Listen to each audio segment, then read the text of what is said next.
সবাই বলতেছে ভাই লস 1 লাখ 2 লাখ লস। মিথ্যা কথা, এক করে হুদা মিথ্যা কথা। আসসালামু আলাইকুম। আজকে আমরা আছি নারায়ণগঞ্জের জালকুড়ি বাস স্ট্যান্ডের সংলগ্ন 10 পাইপ এলাকার হাটে। এখানে মূলত আজকে চামড়াতে বেচে কিনা মোটামুটি ভালো হয়েছে। অলরেডি গরু অনেকে শেষ। তো আমরা দূর থেকে আসা একজন ব্যাপারীর সাথে কথা বলবো, তার ব্যবসায় লাভ পরিস্থিতি নিয়ে আমরা আলোচনা করবো। তো আসসালামু আলাইকুম, আপনার নাম কি? আমার নাম মোহাম্মদ ফজর।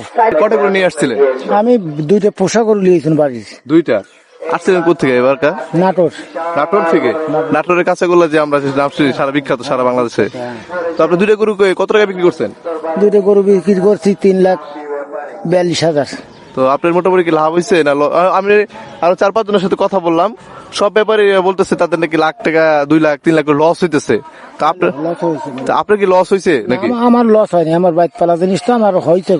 আচ্ছা, এবার তো আমরা একজনকে পাইছি যার এবার গরু বেচছে 3 লাখ কত 42,000 টাকায় দুইটা গরু বিক্রি করছে। আলহামদুলিল্লাহ সে লাভবান হয়েছে এবং লাভ করছে।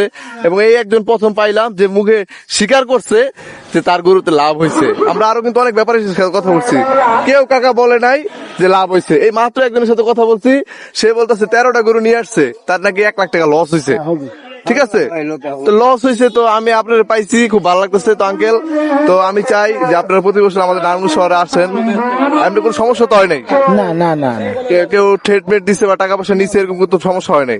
ভালো, সব সুন্দরভাবে করছেন? সুন্দর ভাবে করছি। গ্রামে যাবেন কবে? আজকে? এই তো এখনই গাড়ি আসছে, জামে পড়ছে গাড়ি। গাড়ি আসতে চলে যাবেন। যা আপনাদের ঈদ মোবারক, ভালো ঈদ মোবারক কাকা। আপনারা এসে সুন্দরভাবে যাবেন, টাকা পয়সা সাবধানে ব্যাংকে পাঠিয়ে দিয়ে যাবেন সুন্দরভাবে। ঠিক আছে, আবার বলেন। গুরু হেরাই করছে আসা কথা, সত্য কথা কইছে, হেরা মিথ্যা কথা বলছে। গুরু বেচে লাভ না হলে বেচে লেছে গুরু। আমার তো প্রশ্ন এই জায়গায় যে দেখেন, আমরা আরো যারা ব্যাপারীর সাথে কথা বলছি, সবাই বলতেছে ভাই লস 1 লাখ 2 লাখ লস। হুদা মিথ্যা কথা, এক করে হুদা মিথ্যা কথা। এই যারা সরল সোজা মানুষ সত্য কথা কইছে। আসলে উনি আমার সত্য কথা সত্য বলছে। কথা বলছে। আর নাহলে কষ্ট করে এত দূরে বিনা লাভে গরু বেচে। না না, এটা অসম্ভব। সবাই লাভের জন্য গরু বিক্রি সবাই লাভের করতেছে। জন্যই বেচে। যাক কাকা, ভালো লাগলো। ঈদ মোবারক। আপনারা আসবেন নারায়ণগঞ্জ শহরে।